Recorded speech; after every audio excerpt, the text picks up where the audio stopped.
Imagine walking out your front door for like a totally normal Tuesday commute, and by the time you get home, millions of people have decided you're a notorious deceased criminal. Yeah, that is a really rough Tuesday. Right.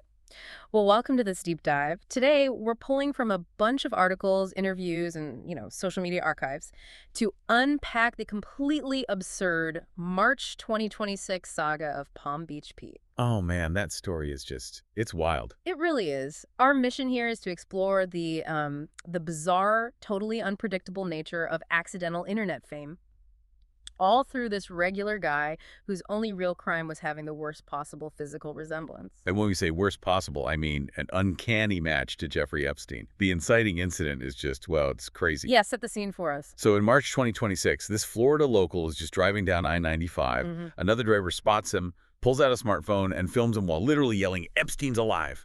And he just uploads it. Wow, and it just exploded, right? Yeah, within hours, it's this massive global phenomenon. I mean, it's basically like winning the worst lottery imaginable. You don't even buy a ticket. You're literally just trying to commute, and suddenly millions of strangers are projecting this incredibly dark figure right onto your face. Exactly. And it comes down to how these algorithmic outrage loops feed on confirmation bias. Social media platforms prioritize engagement above everything else. Right, so they're not exactly fact-checking the guy's nose or whatever. No, not at all. A video claiming a high-profile dead criminal is secretly alive in Florida. That triggers shock, shares, immediate debates. People aren't pausing to verify facial features. You're just reacting to the thrill of the conspiracy. Exactly. The algorithm sees that rapid engagement and just pushes it to millions more, turning a random Tuesday commute into, like, a digital runaway train. So if you're listening to this and wondering how you'd handle that kind of instant involuntary infamy, I mean, think about your own digital footprint. Could you just log off and ignore it? See, historically, any PR specialist would tell you, don't feed the trolls, right? Silence starves the rumor. Right, just lay low. But the architecture of the modern internet has totally inverted that rule. If you stay silent during a mega-viral event like this, the void is instantly filled by crowdsourced speculation. So silence is treated as confirmation now. Exactly. The narrative just runs away without you. Because the internet moves so aggressively fast, ignoring the video just wasn't a viable option for Pete. Which explains why he had to, hijack his own viral wave. He couldn't just hide. Right. He gets incredibly proactive. He actually set up social media accounts under the handle @not.epstein to just bluntly set the record straight. I love that. He literally posted videos saying, and I quote, "I'm not Jeffrey Epstein. I'm Palm Beach Pete. He's dead, I'm alive, and he's a very bad person." It is a masterclass in modern crisis management, honestly. He took away the internet's power to define him by, well, defining himself first. Yeah, he really leaned into the absurdity, using humor to pop the tension of this massive, dark conspiracy. And the mundane reality behind those dark conspiracy theories is what's so relatable. When that video was taken, Pete was literally just heading out to play tennis and grab lunch. The contrast is what kills me. The internet is screaming about global cover-ups, and we find out he's actually a former Division I tennis player who works in real estate. Right.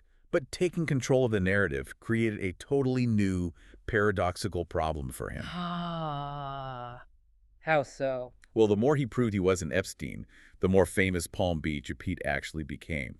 By showing his face to debunk the myth, he transitioned from a viral conspiracy subject to, like, a beloved internet personality. Ah, so his attempt to kill the rumor ironically propelled him further into mainstream media. Exactly. It turned into this massive PR win. Suddenly, this real estate agent is making the rounds on major podcasts and doing spots on Jimmy Kimmel. He capitalized on the momentum beautifully. Okay, but I have to push back a little on framing this purely as a massive PR win. Fair enough. Why is that? I mean, sure, doing late-night TV and getting all this sudden attention sounds like a blast on paper, but the permanence of internet culture is honestly terrifying. This poor dude is probably stuck with this bizarre nickname forever. Yeah, you have a really good point there. Like, every time he introduces himself to a new real estate client, the first thing they're going to Google is that viral moment. That is the double-edged sword of hijacking the wave, right? Right. He survived the immediate crisis, but the digital footprint is permanent. Right. He can never go back to being entirely anonymous. No, a completely normal guy's life was totally upended in seconds by smartphone cameras.